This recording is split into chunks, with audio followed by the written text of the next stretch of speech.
इस वक्त की बड़ी खबर नेपाल से आ रही है, जहां पर युवाओं के बड़े प्रदर्शन और उसके बाद मौजूदा नेपाल के प्रधानमंत्री केपी शर्मा ओली के इस्तीफे के बाद नेपाल के कार्यवाहक प्रधानमंत्री बनाए जाने को लेकर चर्चाएं शुरू हो गई हैं, जिसमें अभी तक दो नाम सामने आए हैं। जहां पहला नाम बालेन शाह का आया है, तो वहीं दूसरा नाम पूर्व न्यायाधीश सुशीला कार्की का नाम सामने आया है। लेकिन अब जेएनजी की बैठक में पूर्व न्यायाधीश सुशीला कार्की को कार्यवाहक प्रधानमंत्री बनाए जाने को लेकर फैसला लेने की बात सामने आई है, जिसे सुशीला कार्की ने सहर्ष स्वीकार कर लिया है। दरअसल नेपाल के युवाओं के आक्रोश ने देश में राजनीतिक सामाजिक उथल पुथल पैदा कर दी है। आक्रोशित जेएनजी की भीड़ ने राष्ट्रपति, प्रधानमंत्री और मंत्रियों के घरों को आग लगा दी। इसके अलावा देश की संसद, सुप्रीम कोर्ट और कई सरकारी इमारतों में भी आगजनी की गई। भारत ने बिगड़ते हालातों पर चिंता जाहिर की है।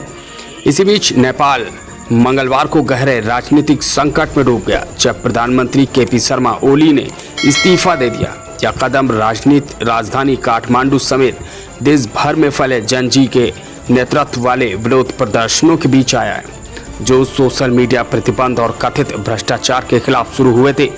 लेकिन मौजूदा प्रधानमंत्री के इस्तीफे के बाद एक बार फिर नेपाल में कार्यवाहक प्रधानमंत्री बनाए जाने को लेकर मंथन किया जा रहा है, जिसमें नेपाल के जेएनजी की बैठक में दो नाम सामने आए हैं, जिसमें नेपाल की पूर्व न्यायाधीश सुशीला कार्की का नाम सामने आया, तो वहीं इसके अलावा बालेन शाह को पीएम बनाने की चर्चाएं भी चल रही हैं। लेकिन सुशीला कार्की को जेएनजी की ओर से समर्थन मिलने की बात सामने आई है और उन्होंने इस निर्णय को सहर्ष स्वीकार किया है। हालांकि कार्यवाहक प्रधानमंत्री की बागडोर कौन संभालेगा, यह पूरी तरीके से तय नहीं हो पाया है। न ही नेपाल की ओर से कोई अभी तक इस बारे में जानकारी आई है। फिलहाल आइए नजर डालते हैं सुशीला कार्की के जीवन पर। दरअसल सुशीला कार्की ने भारत के बनारस में पढ़ाई की है। सुशीला कार्की की 7 भाई बहन हैं। वह सभी में सबसे बड़ी हैं। नेपाल में विराट नगर में उनका घर है। साल 1972 में कार्की ने महेंद्र मोरंग परिसर विराट नगर से बीए से ग्रेजुएशन किया। उसके बाद वह भारत आ गई।